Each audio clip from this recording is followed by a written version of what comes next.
నమస్కారం Ahalya TV news కి స్వాగతం. ముందుగా ముఖ్యాంశాలు. శ్రీశైలం బ్రహ్మోత్సవాలకి సీఎం చంద్రబాబుకు ఆహ్వానం. శ్రీశైలంలో ఫిబ్రవరి 19 నుంచి మార్చి 1 వరకు బ్రహ్మోత్సవాలు. సీఎం చంద్రబాబుకి ఆహ్వాన పత్రిక అందజేసిన శ్రీశైలం ఆలయ ఈవో.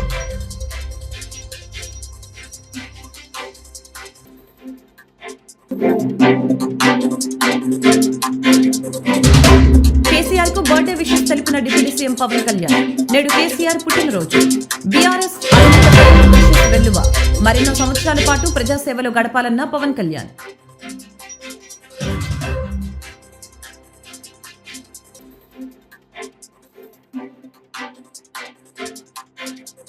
కుంభమేళాకు భార్య కొడుకుతో వెళ్లిన మంత్రి నారా లోకేష్. త్రివేణి సంగమంలో పుణ్యస్నానం ఆచరించిన లోకేష్. అక్కడి నుంచి వారణాసికి బయలుదేరిన లోకేష్ బ్రాహ్మిణి. వారణాసి నుంచి విజయవాడకు తిరుగు పయనం. ఈ నెల 26న మహాశివరాత్రిని పురస్కరించుకుని సుప్రసిద్ధమైన శైవక్షేత్రం శ్రీశైలంలో బ్రహ్మోత్సవాలు నిర్వహిస్తున్నారు. తాజాగా శ్రీశైలం మల్లన్న బ్రహ్మోత్సవాలకి రావాలంటూ ఏపీ ముఖ్యమంత్రి చంద్రబాబును ఆలయ కమిటీ ఆహ్వానించింది. శ్రీశైలం బ్రహ్మోత్సవాలు ఫిబ్రవరి 19 నుంచి మార్చి 1 వరకు నిర్వహించనున్నారు. ఇవాళ ఉండవల్లి నివాసంలో సీఎం చంద్రబాబును కలిసిన శ్రీశైలం బ్రహ్మరాంబిక మల్లికార్జున స్వామి ఆలయ ఈవో ఎం శ్రీనివాసరావు ఆహ్వాన పత్రిక అందజేశారు. ఈ సందర్భంగా శ్రీశైలం ఆలయ వేద పండితులు సీఎం చంద్రబాబుకి స్వామివారి చిత్రపటాన్ని బహుకరించారు. ప్రసాదాన్ని అందించి వేద ఆశీర్వచనం పలికారు. సీఎంను కలిసిన వారిలో శ్రీశైలం ఎమ్మెల్యే బుడ్డా రాజశేఖర్ రెడ్డి కూడా ఉన్నారు. తెలంగాణ మాజీ ముఖ్యమంత్రి బీఆర్ఎస్ పార్టీ అధినేత కేసీఆర్ ఇవాళ పుట్టినరోజు జరుపుకుంటున్నారు. ఈ సందర్భంగా ఆయనకు AP deputy CM Pawan Kalyan wishes తెలిపారు. తెలంగాణ మాజీ ముఖ్యమంత్రి బీఆర్ఎస్ పార్టీ అధ్యక్షుడు కల్వకుంట్ల చంద్రశేఖర్ గారికి హృదయపూర్వక జన్మదిన శుభాకాంక్షలు. ఆయురారోగ్యాలు, సుఖ సంతోషాలు, నిరంతర శక్తితో మరెన్నో సంవత్సరాల పాటు ప్రజా సేవలో గడపాలని ఆకాంక్షిస్తున్నాను అంటూ పవన్ కళ్యాణ్ ఓ ప్రకటనలో పేర్కొన్నారు. ఏపీ మంత్రి నారా లోకేష్ తన భార్య బ్రాహ్మిణి, కుమారుడు దేవాంశులతో కలిసి మహాకుంభమేళకు వెళ్లారు. ప్రయాగ్రాజ్లోని త్రివేణి సంగమంలో పుణ్యస్నానం ఆచరించారు. అనంతరం అక్కడి నుంచి బయలుదేరి వారణాసికి వెళ్లారు. అక్కడ కాలభైరవ ఆలయాన్ని దర్శించుకున్నారు. కాసేపట్లో కాశీ విశ్వేశ్వర స్వామి ఆలయాన్ని సందర్శించుకుని ప్రత్యేక పూజలు నిర్వహించనున్నారు. అనంతరం విశాలాక్షి ఆలయాన్ని సందర్శిస్తారు. ఆ తర్వాత సాయంత్రం 5:25 వారణాసి నుంచి విజయవాడకు పయనమవుతారు. ఈ నెల 26 వరకు మహాకుంభమేళ జరగనుంది. ఇప్పటికే 50 కోట్లకు పైగా భక్తులు పుణ్యస్నానాలు ఆచరించారు. విదేశాల నుంచి కూడా భక్తులు తరలి వస్తున్నారు. పాకిస్తాన్ నుంచి కూడా హిందువులు కుంభమేళకు రావడం విశేషం. సార్వత్రిక ఎన్నికల సమయంలో విజయం కోసం కూటమి పార్టీల శ్రేణులు ఏ విధంగా కృషి చేశారో పట్టభద్రుల ఎన్నికల్లో అదే స్ఫూర్తిని నిరూపించాలని మంత్రి నాదెండ్ల మనోహర్ అన్నారు. ఎంతో రాజకీయ అనుభవం ఉన్న ఆలపాటి రాజేంద్ర ప్రసాద్ భారీ మెజారిటీ గెలిపించుకోవాలని అన్నారు. మన జిల్లా, మన ప్రజలు అందరూ కూడా సంతోషంగా ఉండాలనే ఆలోచనతోనే మనం ముందుకెళ్ళాం. అదేవిధంగా ఎప్పుడైతే కూటమిలో భాగంగా నన్ను అభ్యర్థిగా డిక్లేర్ చేశారో మనస్ఫూర్తిగా ఆ ఎన్నికలలో ఆలపాటి రాజేంద్ర ప్రసాద్ గారు మన విజయం కోసం, మన విజయం ఎందుకంటున్నారంటే ఇందాక దుర్గేష్ గారు అన్నట్టు ఈ బాధ్యత కేవలం వ్యక్తిగతంగా ఒకరిద్దరు కాదు, మన పార్టీల పరంగా మన బాధ్యత తీసుకోవాలి. ఎంతమంది ఓటర్లు ఉన్నారనేది కాదు, మనందరం కూడా రాజకీయంగా ముందుకెళ్లే విధంగా కలిసికట్టుగా నిలబడాల్సిన అవసరం ఖచ్చితంగా ఉంది. ఏ విధంగా ఆయన కష్టపడి ఆ రోజున పనిచేసి నా విజయానికి ఆయన సహకరించారో ఖచ్చితంగా 100% మనందరం కూడా అదే విధంగా బాధ్యత తీసుకోవాలని నేను మనస్ఫూర్తిగా మిమ్మల్ని అందరూ కూడా కోరుతున్నాను. ఎందుకంటే 3 జిల్లాల నుంచి 4 జిల్లాల నుంచి మనం ఒక టీంని ఏర్పాటు చేసుకుని 34 నియోజకవర్గాల నుంచి మనం సమన్వయకర్తలను ఏర్పాటు చేసుకుని మండల స్థాయిలో ప్రత్యేకంగా పట్టణాల్లో ఎక్కువగా మనకి గ్రాడ్యుయేట్ ఓటర్లు ఉంటారు కాబట్టి వాళ్ళందరినీ కూడా గెలిపించుకునే విధంగా మనం ముందు తీసుకెళ్ళాలి. అశోక్ బాబు గారు చాలా అనుభవంతో చెప్పారు. కూటమి ప్రభుత్వం కొత్తగా ఏర్పడినప్పుడు కొన్ని సమస్యలు ఉంటాయి, మనకి రాజకీయంగా కొన్ని సందర్భాల్లో సమస్యలు ఉంటాయి. ఆ సమస్య కోసం ఇది ఒక చక్కటి అవకాశం. ఎందుకంటే పదవులు అనేది ప్రతి ఒక్కరికి ఒకేసారి రాదు. చాలామంది మన పార్టీలో కూడా ఎదురు చూస్తూ ఉన్నారు. చిలపల్లి శ్రీనివాస్ గారు కానీ, పాపారావు గారు కానీ ఏ విధంగా అవకాశం దొరికిందో రాబోయే రోజుల్లో కూడా మన పార్టీ కోసం, సమాజం కోసం కష్టపడి నిలబడిన మన నాయకులకి అందరికీ కూడా అటువంటి అవకాశం రావాల్సిన సందర్భం ఇది. ఎందుకంటే ప్రభుత్వం రావాలని మనం అందరం కూడా కష్టపడి కృషి చేశాం. దాన్ని మీరు మర్చిపోబాకండి. ఎన్నో త్యాగాలు కూడా చేశాం. ఏ విధంగా పవన్ కళ్యాణ్ గారు ఆ రోజున భారతీయ జనతా పార్టీ తోటి సమావేశం ఏర్పడినప్పుడు ఆ పార్టీకి మనం అందించాల్సిన సీట్ల విషయంలో ఎక్కడ కూడా అడుగు వెనకేయకుండా ఆయనే స్వయంగా ముందుకొచ్చి 4 శాసనసభ స్థానాలు, 2 పార్లమెంట్ స్థానాలు భారతీయ జనతా పార్టీకి ఇస్తే గౌరవంగా ఉంటుందని పెద్దలు అడిగినప్పుడు ఆయన ఏమాత్రం కూడా ఒక్క క్షణం కూడా ఆలోచించకుండా కూటమి కలిసి ఉండాలి, కలిసి ఉంటేనే మనం విజయం సాధించగలుగుతాం అనే ఆలోచనతో ఆ రోజున ఆయన నిర్ణయం తీసుకున్నారు. ఈరోజు రాజకీయంగా Janasena party, Telugu Desam party, Bharatiya Janata party ఎందుకు కలిసి ఉండాలో కూడా మీరు అర్థం చేసుకోవాలి. ఎందుకంటే అక్కడ గత 5 సంవత్సరాల్లో జగన్మోహన్ రెడ్డి గారు చేసిన పాపాలు, ఏ విధంగా వ్యవస్థల్ని దుర్వినియోగం చేసుకుని వాళ్ళ స్వలాభం కోసం, వాళ్ళ ఆస్తుల కోసం ఉపయోగించుకున్నారు తప్ప ప్రజల కోసం మాత్రం ఏనాడు కూడా ఉపయోగించుకోలేదు. గుంటూరు జిల్లాలో, కృష్ణా జిల్లాలో మనకున్న నాయకత్వం ఎంతో ఆదర్శవంతంగా నిలబడే వాళ్ళు. గతంలో రైతుల కోసం, యువత కోసం, మహిళల కోసం, మన భవిష్యత్తు కోసం మనం అనుకుంటున్నప్పుడు సంకేతం ఇవ్వాల్సిన బాధ్యత మనందరిపైన ఉంది. అనుభవాన్ని డెఫినెట్గా రాబోయే రోజుల్లో శాసన మండలిలో ఆయన మీ అందరి పక్షాన నిలబడి ఆయన సమస్యలకి పరిష్కారం కోసం మీతో పాటు నడుస్తారు. ఎందుకంటే సమస్యలు అనేది సహజంగా ఎవరికైనా వస్తూ ఉంటాయి. యువతకు ఉంది, ఈ రోజున టీచర్స్కు ఉంది, ప్రభుత్వంలో ఉన్న ఉద్యోగస్తులకు ఉంది. ప్రతి బీజేపీ 11 ఏళ్ల పాలనలో ఆంధ్రప్రదేశ్ రాష్ట్రానికి జరిగిన మేలు ఏమీ లేదని, ఆదాని, అంబానీల ఆర్థిక లాభం కోసం మాత్రమే బీజేపీ పనిచేస్తుందని మాజీ కేంద్ర మంత్రి చింతా మోహన్ విమర్శించారు. విజయవాడ గాంధీనగర్ ప్రెస్ క్లబ్ నందు నిర్వహించిన మీడియా సమావేశంలో ఆయన మాట్లాడారు. దేశంలో బీజేపీ స్థాయి పడిపోయిందని చెప్పారు. భారతదేశం ప్రజాస్వామ్యం నాశనం అవుతుందని అన్నారు. ఈవీఎంల మూలంగానే బీజేపీ గెలుస్తుందని చెప్పారు. సుప్రీంకోర్టులో ఈవీఎంల జడ్జిమెంట్ కోసం కూడా 500 కోట్ల లావాదేవీలు జరిగాయని ఆరోపించారు. కూటమి పాలనలో ఆంధ్రప్రదేశ్లో అభివృద్ధి ఎటుపోయిందని అన్నారు. రాష్ట్రంలో శ్రీకాకుళం నుంచి రాజమండ్రి వరకు అభివృద్ధి లేదని చెప్పారు. చంద్రబాబు ప్రకటించిన సూపర్ 6 ని చూసి ప్రజలు ఓట్లు వేయలేదని, జగన్ ని చూసి భయపడి మళ్లీ వస్తే రాష్ట్రం నాశనం అవుతుందని భావించి ఓట్లు వేశారని అన్నారు. కానీ రాష్ట్రంలో అభివృద్ధి మాత్రం యథారాజా తదా ప్రజాగా ఉందని చెప్పారు. ఎలా వచ్చింది ఎవరికి తెలుసు? ఈ విధంగా భారతదేశ ప్రజాస్వామ్యం నాశనం అయిపోతా ఉందని తెలియజేస్తూ ఆంధ్రప్రదేశ్ రాష్ట్రం ఏంది? ఆంధ్రప్రదేశ్ రాష్ట్రం రాత్రి ఏం జరిగింది? అనంతపూర్లో సెంట్రల్ యూనివర్సిటీలో విద్యార్థినులు ఆడ అమ్మాయిలు, చదువుకుంటున్నట్టు అమ్మాయిలు బాత్రూమ్కి పోతే ఫోటోలు తీస్తున్నారు అర్ధరాత్రి పూట నిచ్చెనేసుకొని. ఏమవుతా ఉంది ఆంధ్రప్రదేశ్ రాష్ట్రం? నేను అడుగుతున్నా మా ఊరబ్బాయి చంద్రబాబు నాయుడిని, నాకు 50 సంవత్సరాలుగా తెలుసు. అనంతపూర్లో అర్ధరాత్రి అమ్మాయిలు పోతే, బాత్రూమ్ పోతే ఫోటోలు తీసేదేంద్రా బాబు? చంద్రబాబు ఎక్కడున్నావు? ఏది నీ పరిపాలన? ఏం చేస్తున్నావయ్యా? ఎందుకయ్యా ఈరోజు తిరుపతికి వెళ్తున్నావు? ఒక ఏదో కాంట్రాక్ట్ ఇచ్చేదానికి, ఏదో కాంట్రాక్ట్ తీసుకునేదానికి ఒక మహారాష్ట్ర ముఖ్యమంత్రి రావాలనా? ఏమవుతుందా భారతదేశం, ఆంధ్రప్రదేశ్ రాష్ట్రం? వైద్య శాఖ ఎవరో చెప్పారు, నాకు ఇష్టం లేకపోయినా చెప్తాను, సూది లేదు దూది లేదు అంటాడు. ఏమవుతా ఉంది? కరోనా లాంటి జబ్బు వస్తా ఉంది. ఏం చేస్తుంది ఆరోగ్య శాఖ? ఏం చర్యలు తీసుకుంటా ఉంది? బడ్జెట్లో ఏం చేస్తున్నారు మీరు? మరి వెనుకబడిన ప్రాంతాలు, రెండవది రైతుల సమస్యలు భయంకరంగా ఉన్నాయి.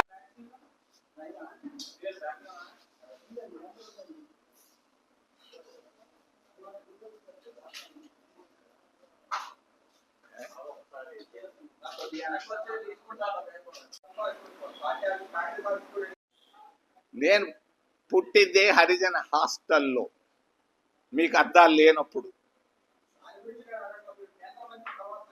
నేను ఒకటి చెప్తా, ఈరోజు మంచి ప్రశ్న అడిగావు, మంచి జవాబు కూడా ఇస్తాను, తీసుకో. మరి ఎస్సీలు ఒకప్పుడు హరిజనులుగా ఉండేవాళ్ళు. పక్కనే కంచిక చెలలో హత్య కేసు, వెంకటేశ్వని మామిడి చెట్టు కట్టేసి కాల్చి చంపేశారు. ఈ రోజు జరగటం లేదు ఎస్సీల పైన దాడులు. ఎక్కడ పోయినా ఈ దాడులు? కారంచేడులో దాడులు జరిగితే 6 మంది ఆ మహిళల బ్రెస్ట్లు కోసేస్తే నేను పార్లమెంట్ లో మాట్లాడాను. విన్నవయ్యా, నువ్వు అడిగిన ప్రశ్నకి జవాబు చెప్ప. నేను అరవడం కాదు, నువ్వు దూరంగా దగ్గరకు వస్తే అరవడం, దగ్గరకు వచ్చి కూర్చో, మెల్లగా మాట్లాడతా. వినపడాలి కదా, మైక్ లేదు కదా. ఇది దళిత వాడలకి నేను ప్రతిరోజు పోతాను. మీకు తెలియదు, ఆడ ప్రెస్లో వాళ్ళు ఎవరు లేరు దళిత వాడల్లో, అందుకని మీకు తెలియటంలే. నేను దళిత జీవనాన్ని గడుపుతుంటాను, సరేనా? అంతేగాని నువ్వు అడిగే ప్రశ్న ఏంటంటే అది దూరం అయినటువంటి ప్రశ్న. నేను పుట్టిందే మాలవాడలో, పెరిగిందే మాలవాడల్లో, బతికేదే వాళ్ళ కొరకు. ఎందుకు వెనకాల బ్యానర్ పెట్టాం, ఎందుకు బ్యానర్ పెట్టాం అంతే అర్థం చేసుకో. ఎన్డీఏ కూటమి ప్రభుత్వం అధికారంలోకి వచ్చిన తర్వాత అన్ని వర్గాల ప్రజలకు మేలు జరుగుతుందని టీడీపీ నేతలు గద్దె క్రాంతికుమార్, జాస్తి సాంబశివరావు తెలిపారు. పట్టభద్రుల ఎమ్మెల్సీ ఎన్నికల్లో ప్రజలు ఆలోచించి ఓటు వేసి ఆలపాటి రాజేంద్ర ప్రసాద్ని గెలిపించాలని కోరారు. ఈరోజు 4వ డివిజన్లో వెటర్నరీ కాలనీ పార్క్లో రేపు జరగబోయే గ్రాడ్యుయేట్ ఎలక్షన్స్ కారణంగా ఆలపాటి రాజేంద్ర ప్రసాద్ గారి తరపున అభ్యర్థించడానికి కూటమి ప్రభుత్వం నుండి మేమంతా ఇక్కడ ఒక చిన్న మీటింగ్ పెట్టుకున్నాము. ఇక్కడ అందరూ కూడా తప్పకుండా రాజేంద్ర ప్రసాద్ గారే గెలుస్తారు, తప్పకుండా అందరం కూడా మీకే సపోర్ట్ ఉన్నామని క్లియర్గా చెప్తున్నారు. కానీ మెయిన్గా ఇప్పుడు అందరికీ తెలియాల్సింది ఏంటంటే రేపు ఓటింగ్కి ప్రతి ఒక్కరూ కూడా టైంకి వచ్చి బ్యాలెట్ పేపర్ మీద వారు ఇచ్చిన పెన్నుతో పేరు పక్కన 1 అని రాసి వెళ్ళడం అనేది, ఎందుకంటే జనరల్ ఎలక్షన్ అనేది ప్రతి 5 ఏళ్ళు జరుగుతుంది. అందులో ఈవీఎంస్తో బటన్ నొక్కి అది ఒక రకంగా జరుగుతుంది. బ్యాలెట్ ఓటింగ్ అనేది కొంచెం డిఫరెంట్ ప్రొసీజర్ కాబట్టి కొంచెం అందరికీ ఎక్స్ప్లెయిన్ చేయడం జరిగింది. అందరూ కూడా కూటమి ప్రభుత్వానికి ఎలాగైతే ఈ ఓటేశారో అలాగే ఇప్పుడు దీనికి కూడా గ్రాడ్యుయేట్ ఎలక్షన్స్ కూడా అలాగే రావాలి అని చెప్పి మేమంతా కోరుకుంటున్నాము. ఈ 7 నెలలు పాలన కూడా చాలా బాగుంది అంటున్నారు అందరూ కూడా. దాంతో పాటు ఇప్పుడు మనకి వచ్చే 5 ఏళ్ళు 10 ఏళ్ళు కూడా మనం చేసే అభివృద్ధి అందరికీ అందాలి. మెయిన్ గా గ్రాడ్యుయేట్స్ కి దాదాపుగా 4 లక్షల ఉద్యోగాలు ఆల్రెడీ రావడం జరిగింది. ఇంకొక 20 లక్షల ఉద్యోగాల దాకా సృష్టించడానికి కూటమి ప్రభుత్వం ముందుకు సాగుతా ఉంది. అలాగే బోల్డ్ అని కొత్త ఇన్వెస్ట్మెంట్స్ రావాలి స్టేట్ లోకి. ఈ టైంలో గవర్నమెంట్ స్టెబిలిటీ అనేది చాలా ఇంపార్టెంట్. ఈ 7 నెలల పాలనకి ఇది ఒక స్లిప్ టెస్ట్ లాంటిది. దానికోసం అందరూ కూడా ప్రజలందరూ కూడా నిర్లక్ష్యం చేయకుండా ఫిబ్రవరి 27వ తారీఖున తప్పకుండా వచ్చి మీ వాల్యుబుల్ ఓట్ని ఉపయోగించి మన రాష్ట్రాన్ని మరింత అభివృద్ధికి ముందుకు తీసుకెళ్లాలని కోరుకుంటూ ఇట్లు మీ గద్దె క్రాంతికుమార్. కృష్ణా, గుంటూరు ఉమ్మడి జిల్లాల గ్రాడ్యుయేట్ ఎమ్మెల్సీ ఎలక్షన్స్ లో ఎన్డీఏ కూటమి తరఫున విద్యావంతుడు అడ్వకేట్ అయినటువంటి శ్రీ ఆలపాటి రాజేంద్ర ప్రసాద్ గారి అభ్యర్థిత్వాన్ని తీసుకొని మేము ముందుకు వెళ్తా ఉన్నాం. మరి ఈ రోజున ఎమ్మెల్సీ కౌన్సిల్లో గళవిప్పగలిగినటువంటి నాయకుల అవసరం ఎంతైనా ఉన్నది. అనేకమైనటువంటి సమస్యలు ఈ రోజున గ్రాడ్యుయేట్స్ కానీ ఎంప్లాయీస్ కానీ అనేక రకమైనటువంటి సమస్యలు ఉన్నాయి. ఆ సమస్యలన్నీ కూడా పరిష్కరించుకోవడం తెలుగుదేశం పార్టీ తరఫున గ్రాడ్యుయేట్స్ గొంతు బలంగా కౌన్సిల్లో వినిపించే దానికోసం ఎంతో అనుభవం ఉన్నటువంటి ఆలపాటి రాజేంద్ర ప్రసాద్ గారిని అభ్యర్థిత్వంగా మేము బలపరుస్తా ఉన్నాం. ఈ రోజున విజయవాడ తూర్పు నియోజకవర్గంలో గద్దె క్రాంతి ఆధ్వర్యంలో కొంతమంది గ్రాడ్యుయేట్స్ ఒక బృందంగా ఏర్పడి డోర్ టు డోర్ క్యాంపెయిన్, అదే విధంగా గ్రాడ్యుయేట్స్ అందరూ ఎవరైతే ఎక్కడున్నారో వాళ్ళందరికీ కూడా మొట్టమొదటి ప్రాధాన్యత ఓటు ఆలపాటి రాజేంద్ర ప్రసాద్ కి వేయాలని చెప్పి ప్రచారం నిర్వహిస్తున్నాం. అందులో భాగంగానే ఈ రోజున వెటర్నరీ కాలనీలో వాకర్స్ దగ్గర ఉన్నటువంటి గ్రాడ్యుయేట్స్ అందరినీ కూడా అభ్యర్థించడం జరిగింది. వారందరూ కూడా ఆలపాటి రాజేంద్ర ప్రసాద్ యొక్క అభ్యర్థిత్వాన్ని బలపరచడానికి ముందుకు వచ్చారు. అత్యధిక మెజార్టీతో మరి ఆలపాటి రాజేంద్ర ప్రసాద్ ని గెలిపించాలని చెప్పి కూడా మేము కోరుకుంటాం. గుంటూరు నగరంలోని స్థానిక ప్రభుత్వ మహిళా కాలేజ్ నందు 83వ వార్షికోత్సవ వేడుకల సందర్భంగా ప్రభుత్వ మహిళా కాలేజ్ నందు విద్యార్థినులు ఎక్కువగా ఉండి చదువుకొనుటకు ఇబ్బందులు పడుతున్నారని తెలియడంతో Ahalya trust chairman doctor Umashankar గారు మరియు అహల్య ట్రస్ట్ డైరెక్టర్ శనకెల రాజకుమారి వారి సొంత నిధులతో ప్రభుత్వ మహిళా కాలేజ్ నందు చదువుతున్న విద్యార్థుల కొరకు 3 గదుల్ని స్వచ్ఛందంగా నిర్మించి ఇస్తాను అని చెప్పటం, అదేవిధంగా వెంటనే Ahalya trust chairman doctor Umashankar గారు మరియు అహల్య ట్రస్ట్ డైరెక్టర్ శనకెల రాజకుమారి గారి చేతుల మీదుగా శంకుస్థాపన చేసి గదుల నిర్మాణాలు ప్రారంభించారు. కార్యక్రమంలో ప్రభుత్వ మహిళా కళాశాల యాజమాన్యం మరియు సిబ్బంది తదితరులు పాల్గొన్నారు. గుంటూరు జిల్లా రోడ్డు ప్రమాద ఘటనపై టీడీపీ సీనియర్ ఎమ్మెల్యే ధూళిపాల దిగ్భ్రాంతి వ్యక్తం చేశారు. మృతుల కుటుంబాలకి సంతాపం తెలిపారు. గుంటూరు జీజీహెచ్లో చికిత్స పొందుతున్న క్షతగాత్రుల్ని పరామర్శించారు ధూళిపాల. అక్కడే 3 మహిళలు చనిపోవటం, మిగతా వాళ్ళకి గాయాలైన ఇప్పుడే బాధితులందరినీ కూడా పరామర్శించడం జరిగింది. ఎందుకంటే చాలా దురదృష్టకరమైన సంఘటన ఇది. చనిపోయిన కుటుంబాలు రోజువారీ కష్టపడి పనిచేస్తే బతికే కుటుంబాలు, అటువంటి ఆత్మీయుల్ని కోల్పోయిన పరిస్థితి, కుటుంబంలో ఉన్న ఆత్మీయుల్ని కోల్పోవటం, ఆ కుటుంబాలు కన్నీరు మున్నీరై బాధపడతా ఉన్న పరిస్థితి చూడటం జరిగింది. అలాగే ఇప్పుడే జీజీహెచ్ సూపరింటెండెంట్ గారు కూడా రావటం జరిగింది, వారికి కూడా చెప్పాం. ఎవరైతే హాస్పిటల్లో జాయిన్ అయ్యారో వారికి మెరుగైన వైద్యం అందే విధంగా ఎప్పటికప్పుడు సంబంధిత రెవెన్యూ అధికారులు అలాగే హాస్పిటల్ సూపరింటెండెంట్ గారు బాధితులకి మెరుగైన వైద్యం అందించే విధంగా చేయాలని చెప్పి వారిని కోరాం. అలాగే చనిపోయిన కుటుంబాలు ఎవరైతే ఉన్నారో ప్రభుత్వం దృష్టికి తీసుకువెళ్తాం. ఆ కుటుంబాలకి ముఖ్యమంత్రి గారి దృష్టికి కూడా తీసుకువెళ్ళి ఆ కుటుంబాలకి ఆర్థిక సహాయం అందించే విధంగా, పోయిన మనుషులను అయితే మేము తిరిగి తీసుకురాలేం కాబట్టి ఆ కుటుంబాలకి ఆర్థిక సహాయం అందించే విధంగా ప్రభుత్వం దృష్టికి తీసుకువెళ్ళి ఆ కుటుంబాలకి తోడ్పాటును అందించే విధంగా పనిచేయడం జరుగుతుంది. అదేవిధంగా చనిపోయిన కుటుంబాలు ఏవైతే ఫార్మాలిటీస్ కూడా తొందరగా పూర్తి చేసి ఆ కుటుంబాలు చనిపోయిన వారి యొక్క మృతదేహాలని త్వరితగతిన అందించే విధంగా చేయాలని అటు పోలీసు వారిని అలాగే రెవెన్యూ యంత్రాంగాన్ని హాస్పిటల్ సూపరింటెండెంట్ గారిని కూడా తొందరగా పోస్ట్మార్టం ముగించి ఆ కుటుంబాలకు అందజేసే విధంగా చేయాలని చెప్పి కోరాం. ఎవరైతే బాధిత కుటుంబాలు ఉన్నారో వాళ్ళకి ఈ కూటమి ప్రభుత్వం పూర్తి స్థాయిలో అందుబాటులో ఉంటుందని చెప్పి కూడా తెలియజేస్తా ఉన్నాం. గతంలోనే ఎందుకంటే మేము అధికారులతో కూడా సంప్రదించడం జరుగుతూ ఉంది. ఏదైతే ఆ రోడ్డు బుడంపాడు మీదుగా పొన్నూరు వెళ్లే రోడ్డు ఏదైతే ఉందో నేషనల్ హైవేస్ వారిని అప్గ్రేడేషన్ కింద ప్రతిపాదనలు ఎన్ని కానీ కేంద్రం దగ్గర అవన్నీ కూడా పెండింగ్లో ఉన్నాయి. ఎందుకంటే రాష్ట్రంలో ఉన్న రోడ్లు తీసుకుంటే అత్యంతమైన వెహికులర్ ట్రాఫిక్, ఎందుకంటే గతంలో కూడా నేను ఎన్నో సంఘటనలు చూసా. 14-19 మధ్య విజ్ఞాన్ వెళ్ళే పిల్లలు ఒక మోటార్ సైకిల్ మీదే 3 పిల్లలు వెళ్తా కూడా స్పాట్లో చనిపోయారు. అటువంటి సంఘటనలు గతంలో మేము చూసాం. దాన్ని దృష్టిలో పెట్టుకునే 7 మీటర్ల రోడ్డుని 10 మీటర్లకు మేము విస్తరించడం జరిగింది. దీనివల్ల ఏంటంటే ఇప్పుడు 3 వెహికల్స్ సమాంతరంగా వెళ్ళే అవకాశం ఉంది ఆ రోడ్డు మీద. కానీ ఏంటంటే ఇవాళ వెహికులర్ ట్రాఫిక్ పెరిగిన నేపథ్యంలో మాకున్న డేటా ప్రకారం కూడా దాదాపు 22,000 వెహికల్స్ ఆ రోడ్డు మీదుగా ప్రయాణించే ఇది ఉంది.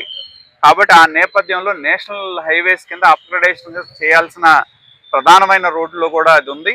అది మన ఎంపీ గారు కేంద్ర మంత్రి గారి దృష్టికి కూడా తీసుకెళ్ళాం. అలాగే బాపట్ల ఎంపీ ఎవరైతే ఉన్నారో వాళ్ళ దృష్టికి కూడా తీసుకెళ్ళడం జరిగింది. ఎందుకంటే ఆ రోడ్డు బుడంపాడు దగ్గర మొదలయ్యి బాపట్ల వరకు కూడా ఆ రోడ్డు వెళ్తూ ఉంటుంది. అక్కడికి వెళ్ళి ఏదైతే 214A అనే కొత్త హైవే ఏవైతే ఉందో దానికి కనెక్టింగ్గా ఉండే విధంగా ఈ హైవే ఉంటుంది. కాబట్టి ఇటు చెన్నై హైవే అలాగే కత్తిపూడి నుంచి వచ్చే హైవేకి అనుసంధానం చేసే రోడ్డు కాబట్టి దాన్ని ఇంప్రూవ్ చేసే విధంగా చేయాలని చెప్పి కూడా అటు బాపట్ల ఎంపీ గారిని అలాగే మన ఎంపీ గారిని కూడా కోరటం జరిగింది.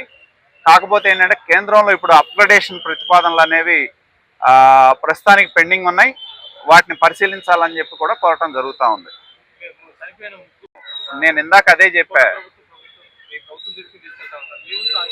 ఖచ్చితంగా ప్రభుత్వం అయినా మేమైనా అంతా ఒకటే. ఖచ్చితంగా మా వంతు ఆ కుటుంబాలు మనోధైర్యంతో నిలబడటానికి ఏ రకమైన సహకారం అందించాలన్నా మేము సిద్ధంగా ఉంటాం. అది అంత సివియర్గా ఎవరు లేరు, అందరికీ నార్మల్గా ఉన్నాయి. ఒక అతనికి డిస్లొకేషన్ అయింది. మిగతా వాళ్ళు ఏంటంటే ఇన్సిడెంట్లో ఆ రాడ్లు అన్ని నొక్కుపోవటం వలన పెయిన్స్ ఎక్కువగా ఉన్నాయి. కొంతమందికి రిప్స్ ఇరిగినాయి ఒకళ్ళిద్దరికి. కాబట్టి అవన్నీ అంత సీరియస్ కండిషన్ అయితే ఎవరికి లేదు. కానీ ఒకళ్ళిద్దరు ఏదైతే డిస్లొకేషన్ అయిందో వాళ్ళని ట్రీట్మెంట్ ఏమంటే థియేటర్లోకి తీసుకెళ్ళి ఆపరేట్ చేస్తామని చెప్పారు. సూపరింటెండెంట్ గారు కూడా ప్రతి బాధితులు ఎవరైతే ఉన్నారో వాళ్ళందరినీ కూడా రెగ్యులర్గా మానిటర్ చేయమని చెప్పాం. ఖచ్చితంగా జీజీహెచ్లో వారికి వైద్యపరంగా కావాల్సిన సహకారం కూడా అందించడం జరుగుతుంది. గుంటూరు జిల్లాను గంజాయి రహిత జిల్లాగా తయారు చేస్తామని జిల్లా ఎస్పీ సతీష్ కుమార్ తెలిపారు. ఈ మేరకు గుంటూరులో గంజాయి విక్రయిస్తున్న 3 నిందితులను అరెస్టు చేశారు. డి మణికంఠ, సిహెచ్ సత్యనారాయణ, పద్మ అనే 3 నిందితుల్ని తాజాగా అరెస్టు చేశారు. వారి వద్ద నుంచి 2,40,000 రూపాయల విలువైన 24 కేజీల గంజాయిని స్వాధీనం చేసుకున్నట్లు తెలిపారు. ఈ అరెస్టు వివరాలను జిల్లా ఎస్పీ సతీష్ కుమార్ సోమవారం మీడియాకు వెల్లడించారు. నేరాలు జరిగిన మన క్రైమ్ ఎఫ్ఐఆర్ అయిన టైమింగ్స్ అదన్నీ వాళ్ళది ఆ టైంలో ఎక్కడ ఉన్నారు అని చెప్పేసి మన ఇన్వెస్టిగేషన్ బేస్ చేసుకొని చేసినదిలో దాదాపు ఒక 4 అఫెండర్ని మనం అంటే బైక్ అఫెన్సెస్ ఒక 22 అఫెన్సెస్ వాళ్ళు చేసినది మనకు బయటకు వచ్చింది. దాని మేరకు 4 మనం అరెస్ట్ చేయడం జరిగింది. దాంట్లో ఫస్ట్ పటాపురం పోలీస్ స్టేషన్లో ఇతరుని అరెస్ట్ చేయడం జరిగింది. వాళ్ళు వేలిగోలు వెంకటేశ్వర్లు, తర్వాత మోరం సీతారెడ్డి మోరంరెడ్డి సీతారెడ్డి. అంటే ఇది ఒక డిఫరెంట్ ఎంబో. ఈ వెలివోలు వెంకటేశ్వర్లు ఏం చేస్తారంటే, ఈ వెలివోలు వెంకటేశ్వర్లుకి దాదాపు మనకి 36 కేసు పక్కన ఉన్నాయి. దీంట్లో మ్యాక్సిమం కేసెస్ మన విజయవాడలో మన దేంట్లో విజయవాడలో మన జిఆర్పిలో ఉందా, జిఆర్పి రైల్వేస్లో ఉంది 11 కేసెస్ ఉంది. అక్కడ నుంచి ఇప్పుడు రీసెంట్గా మనకి సస్పెక్ట్ షీట్ మన గుంటూరు డిస్ట్రిక్ట్కి ట్రాన్స్ఫర్ అయింది. ట్రాన్స్ఫర్ అయిన వెంటనే మనం ఒకసారి పిలవడం, ఎంక్వైరీ చేయడం, కొంచెం డౌట్ఫుల్గా ఉండడం వల్ల కొన్ని ఇంట్రాగేట్ చేయడం చేసినప్పుడు ఆ వ్యక్తి అఫెన్సెస్ 11 బైక్ దొంగతనం కన్ఫెషన్ చేయడం జరిగింది. ఈ వ్యక్తి మోడస్ ఆపరండి ఈరోజు ప్రెస్ మీట్ కూడా పెట్టడానికి one of the important reason అంటే ఎలాగా దొంగతనం చేస్తున్నారన్నది కూడా ఇక్కడ ఇంపార్టెంట్. వాళ్ళు బైక్ని చెక్ చేస్తారు. బైక్లో కవర్లో ముందు మీ రికార్డ్స్ మీరు ఎయిదర్ కవర్లో పెడుతుంటారు, లేకపోతే సైడ్లో బాక్స్ ఉంటాయి, బాక్స్లో మీరు రికార్డ్స్ పెడుతుంటారు. రికార్డ్స్ని చూస్తారు. అన్ని రికార్డ్స్ ప్రాపర్గా ఉందంటే ఇమీడియట్గా ఆ బైక్ని దొంగతనం చేస్తారు. దొంగతనం చేసిన తర్వాత ఓఎల్ఎక్స్లో పెడతారు. బికాస్ ఓఎల్ఎక్స్లో పెట్టాలంటే మీకు డాక్యుమెంట్స్ అన్నీ కంపల్సరీ. ఓఎల్ఎక్స్లో పెట్టిన తర్వాత ఈ A2 అని చెప్పేసి మనం ముందేనే ఆల్రెడీ ఒకసారి వార్నింగ్ ఇచ్చాము. రిసీవర్స్ అంటే with knowledge, with intention, with knowledge వాళ్ళకు ఉందని అనుకోండి, ఖచ్చితంగా వాళ్ళని కూడా మనం అరెస్ట్ చేస్తామని చెప్పడం జరిగింది. సో ఆ బేస్ చేసుకొని మోరంరెడ్డి సీతారెడ్డిని మనం అరెస్ట్ చేయడం జరిగింది. ఆ వ్యక్తి 8 బైకులు కొనుక్కున్నారు. ఈ వ్యక్తిని ఓఎల్ఎక్స్లో పెడతారు, ఆ వ్యక్తి ఓఎల్లో కొనుక్కుంటారు. కొనుక్కొని ఇంకా తక్కువ రేటుగా అమ్ముకుంటారు అనమాట. అంటే తక్కువ రేట్లో వాళ్ళు ఇది ఒక ఎంబో లాగా, అంటే ఒక మోడస్ ఆపరండి లాగా వీళ్ళు చేయడం అనేది జరుగుతుంది. సో ఇది అందరికి కూడా తెలియాలి. అంటే నేను ఫస్ట్ నుంచి కూడా ఒక పాయింట్ ఏం చెప్తున్నామంటే, వీల్ లాక్ అనేది మీరు అందరూ కొనుక్కోమని చెప్తున్నాం, కానీ అది మీరు ఎవరు ఇంప్లిమెంట్ చేయట్లేదు. అన్లెస్ ఆర్ అదర్వైజ్ పబ్లిక్లో చేంజెస్ రావడం వరకు కూడా అన్ని దొంగతనాలు అనేది పోలీస్ కంట్రోల్ చేయడం కూడా చాలా ఛాలెంజింగ్గా ఉంటాయి. ఇప్పుడు ఈ వ్యక్తి ఈ రోజుకి మన సస్పెక్ట్ షీట్స్ని కంటిన్యూస్గా పిలిచి ఇదన్నీ చేయడం వల్ల ఈరోజు 22 బైకుల వరకు మనం రికవరీ చేయడం జరిగింది. ఇంకా సేమ్ మెథడ్ మళ్ళీ కంటిన్యూ చేస్తుంటాం కమింగ్ డేస్లో. ప్రాపర్టీ అఫెన్స్ అంటే HB by night, HB by day కూడా రీసెంట్లో చాలా రికవరీ చేస్తాము. అదేవిధంగా ఇప్పుడు బైక్స్ కూడా స్టార్ట్ చేసాము. బేస్డ్ ఆన్ ఇన్వెస్టిగేషన్ ఏమి తెలుస్తుంది, ఎంత మీరు లాక్ చేసినా జస్ట్ హ్యాండిల్ బార్ని ఒక్కసారి తిప్పారంటే హ్యాండిల్ బార్ వచ్చేస్తాయి. వాళ్ళ లాక్ కొన్ని వార్తలు ముగించే ముందు ముఖ్యాంశాలు మరొకసారి. శ్రీశైలం బ్రహ్మోత్సవాలకి సీఎం చంద్రబాబుకి ఆహ్వానం. శ్రీశైలంలో ఫిబ్రవరి 19 నుంచి మార్చి 1 వరకు బ్రహ్మోత్సవాలు. సీఎం చంద్రబాబుకి ఆహ్వాన పత్రిక అందజేసిన శ్రీశైలం ఆలయ ఈవో.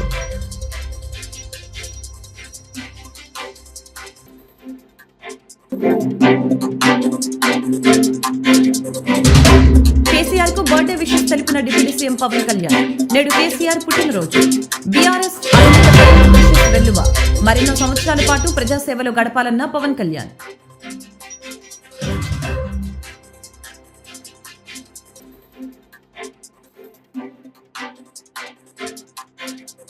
కుంభమేళాకు భార్య కొడుకుతో వెళ్లిన మంత్రి నారా లోకేష్. త్రివేణి సంగమంలో పుణ్యస్నానం ఆచరించిన లోకేష్. అక్కడి నుంచి వారణాసికి బయలుదేరిన లోకేష్ బ్రాహ్మిణి. వారణాసి నుంచి విజయవాడకు తిరుగు పయనం. ఈ వార్తలు ఇంతటితో సమాప్తం. మరొక బులెటిన్ మళ్ళీ కలుద్దాం. నమస్కారం.